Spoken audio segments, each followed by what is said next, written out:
Hey guys, this is अर्जागम and welcome back to my YouTube channel. इस video में आप प्रेजेंट कंटिन्यूअस टेंस के सेंटेंस को इंग्लिश में ट्रांसलेट करने के लिए सीखेंगे। यदि वीडियो आपको हेल्पफुल लगता है तो वीडियो को लाइक करें और चैनल को सब्सक्राइब करें। सबसे पहले मैं आपको प्रेजेंट कंटिन्यूअस टेंस के लिए पहचान बता देता हूँ, ठीक है।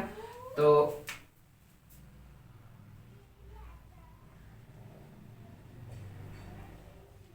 यदि हिंदी क्रिया के अंत में रहा हूं,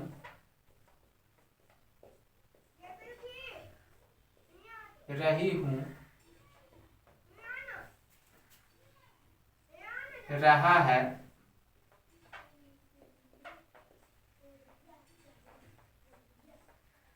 रही है, रहे हैं, रहे हो इत्यादि लगा रहे तो उस क्रिया का अनुवाद प्राय हम प्रेजेंट कंटिन्यूअस टेंस में करते हैं। प्रेजेंट कंटिन्यूअस टेंस को ही हम प्रेजेंट प्रोग्रेसिव टेंस भी कहते हैं और इसे ही हम प्रेजेंट इम्परफेक्ट टेंस भी कहते हैं। अफर्मेटिव सेंटेंस अर्थात सकारात्मक वाक्य के लिए स्ट्रक्चर हो जाता है subject plus am is are plus V4 plus object या फिर अदर वर्ड। V4 अर्थात वर्ब में सिंपली आपको ing जोड़ देना है। बट यदि सेंटेंस निगेटिव हो, नकारात्मक हो, तब उसके लिए स्ट्रक्चर क्या होगा? तो निगेटिव सेंटेंस के लिए स्ट्रक्चर हो जाता है subject plus am is are plus not plus V4 plus object या फिर अदर वर्ड। और यदि सेंटेंस इंट्रोगेटिव हो, इट मीन्स यदि सेंटेंस प्रश्नवाचक वाक्य हो, तब स्ट्रक्चर हो जाएगा am is are plus subject plus V4 plus object या फिर अदर वर्ड। अब देखो, प्रश्नवाचक वाक्य में आपको कुछ ऐसे सेंटेंस मिलेंगे जिसे आप निगेटिव इंट्रोगेटिव सेंटेंस कहते हैं, अर्थात सेंटेंस की शुरुआत क्या से रहता है और उसमें नहीं भी लगा हुआ रहता है। तो निगेटिव इंट्रोगेटिव सेंटेंस के लिए स्ट्रक्चर हो जाएगा am is are plus subject plus not plus V4 plus object या फिर other word.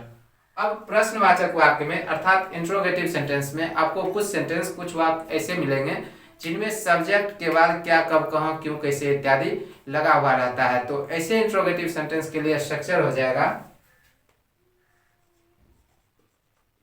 What, when, where, why और how plus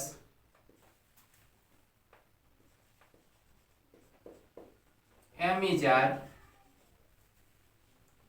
plus subject plus V4 plus object या फिर अदर वर्ड। अब ऐसे इंट्रोगेटिव सेंटेंस जिनमें सब्जेक्ट के बाद क्या, कब, कहाँ, क्यों, कैसे इत्यादि लगा हुआ रहता है, साथ ही साथ उसमें नहीं भी लगा हुआ रहता है, अर्थात ऐसे निगेटिव इंट्रोगेटिव सेंटेंस के लिए स्ट्रक्चर हो जाएगा what, when, where, why, how plus am is are plus subject plus not plus V4 plus object या फिर अदर वर्ड। अर्थात निगेटिव इंट्रोगेटिव सेंटेंस के लिए स्ट्रक्चर क्या हो गया? What, when, where, why, how plus am is are plus subject plus not plus V4 plus object या फिर अदर वर्ड।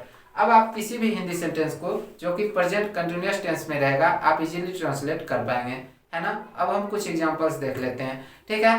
तो जैसे कि यहाँ पर पहला सेंटेंस है मैं जा रहा हूं। यहाँ पर आप देखो क्रिया के अंत में क्या है? रहा हूं, अर्थात इस सेंटेंस का अनुवाद आप प्रेजेंट कंटिन्यूअस टेंस के रूल से करेंगे। जैसा कि अभी मैंने आपको स्ट्रक्चर क्या बताया अफर्मेटिव सेंटेंस के लिए, subject plus am is are plus V4 plus object या फिर अदर वर्ड, अर्थात सबसे पहले सब्जेक्ट आएगा। तो पहले आपको पहचानना है सब्जेक्ट अर्थात कर्ता कौन है। तो यहाँ पर सब्जेक्ट क्या है? मैं। तो पहले आप आई लिखेंगे।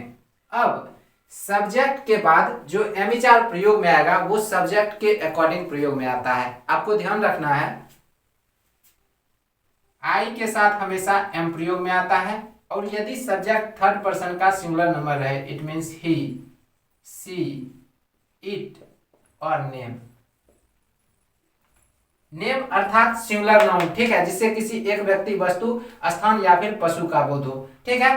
तो इसके साथ हमेशा इज प्रयोग में आता है। और इसके अतिरिक्त अर्थात आई और थर्ड पर्सन के सिंगुलर नंबर के सब्जेक्ट के अतिरिक्त जितना भी सब्जेक्ट होगा उन सभी के साथ आपको आर प्रयोग करना है। जैसे कि वी, यू, फिर चाहे यू सिंगुलर रहे या फिर प्लूरल रहे, दे, एक से अधिक नाम जैसे कि Ram and Shyam, the boys,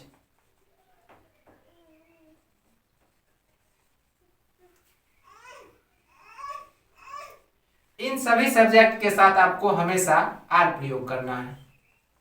अर्थात आई के साथ केवल एम प्रयोग में आता है, थर्ड पर्सन के सिंगुलर नंबर के साथ केवल इज प्रयोग में आता है और अन्य सभी सब्जेक्ट के साथ आपको आर प्रयोग करना है।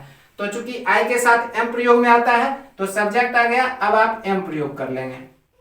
अब क्या आएगा, वर्ब का चौथा फॉर्म। वर्ब यहाँ पर क्या है, जाना। वर्ब का चौथे फॉर्म से तात्पर्य यह है कि सिंपली आपको वर्ब में आईएनजी जोड़ देना है, अर्थात आईएनजी वाला फॉर्म, ठीक है। तो हम क्या करेंगे, गो में आईएनजी जोड़ देंगे, गोइंग। चूंकि इस सेंटेंस में अदर वर्ड या फिर ऑब्जेक्ट के रूप में कुछ भी नहीं है तो वर्ब के चौथे फॉर्म के बाद आवश्यकता अनुसार फुल स्टॉप या फिर क्वेश्चन मार्क लगा देना है, ठीक है। यदि इंट्रोगेटिव सेंटेंस रहेगा, प्रश्नवाचक वाक्य रहेगा तो आप क्वेश्चन मार्क प्रयोग करेंगे, और यदि अफर्मेटिव सेंटेंस रहेगा या फिर निगेटिव सेंटेंस रहेगा तो आप फुल स्टॉप प्रयोग करेंगे, ठीक है। अब अगला सेंटेंस है, मैं नहीं जा रहा हूं। ये क्या है, निगेटिव सेंटेंस है। तो पहले आप सब्जेक्ट लिखेंगे, सब्जेक्ट के अकॉर्डिंग यहां पर एम आ जाएगा। निगेटिव सेंटेंस में सिंपली आपको ध्यान रखना है कि एम इज आर के बाद आपको नोट लगा देना है, ठीक है। उसके बाद वर्ब का चौथा फॉर्म आएगा और यदि सेंटेंस में अदर वर्ड है तो अदर वर्ड आ जाएगा, ठीक है। तो यहां पर हम क्या करेंगे, नोट प्रयोग करेंगे।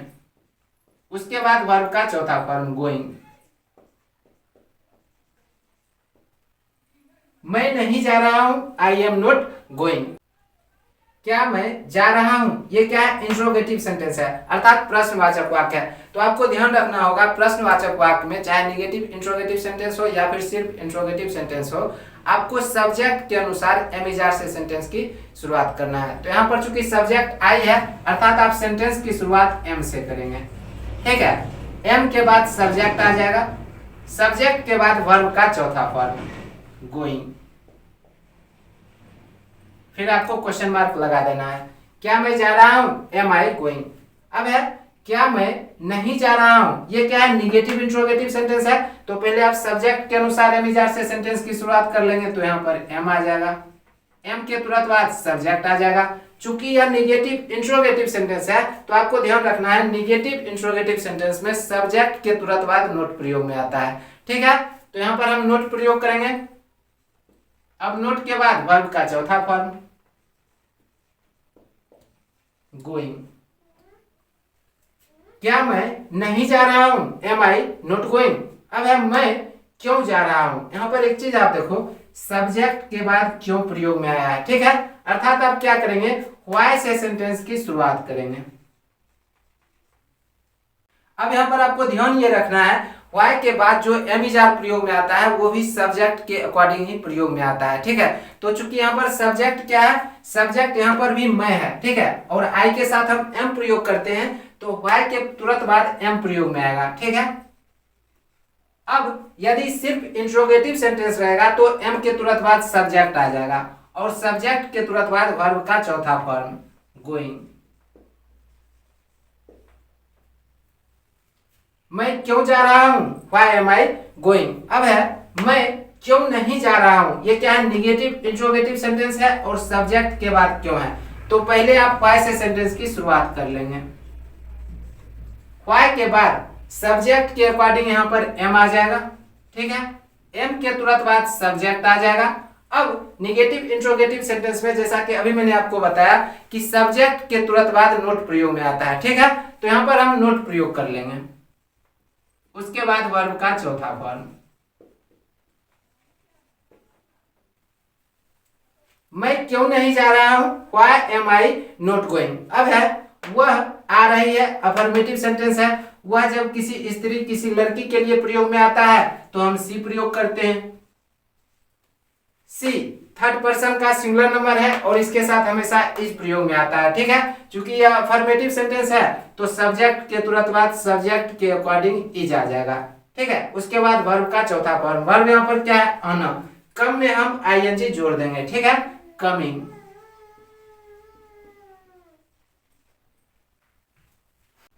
वह आ रही है, सी इज कमिंग। अब है वह नहीं आ रही है, निगेटिव सेंटेंस है। ठीक है, तो सी इज नॉट कमिंग। एक चीज मैं और आपको बताना चाहूंगा, यदि किसी वर्ब के अंत में ई रहता है, ठीक है, और आपको आईएनजी जोड़ना है तो ई हट जाता है और आईएनजी जुड़ जाता है। जैसे कि कम में, ठीक है, कम का फर्स्ट फॉर्म इस तरह से होता है। अब इसको चौथे फॉर्म में बदलने के लिए हम क्या करते हैं, ई को हटा देते हैं। ठीक है, और आईएनजी जोड़ देते हैं, कमिंग। दूसरी बात यहां पर आपको समझना यह है, जैसे कि यहां पर है इज और नोट, तो इज प्लस नोट, इसके लिए आप इजंट प्रयोग कर सकते हैं। ठीक है, ये आपको इंग्लिश स्पोकन में मदद करेगा। ठीक है, तो जैसे कि वह नहीं आ रही है, सी इज नॉट कमिंग, आप बना सकते हैं she isn't coming, she isn't coming. ठीक है, क्या वह आ रही है, इंट्रोगेटिव सेंटेंस है, तो इज सी कमिंग। क्या वह नहीं आ रही है, इज सी नॉट कमिंग। या फिर इसी सेंटेंस को आप बना सकते हैं, अर्थात इज और नोट को एक साथ रखकर भी आप बना सकते हैं, इजंट सी कमिंग।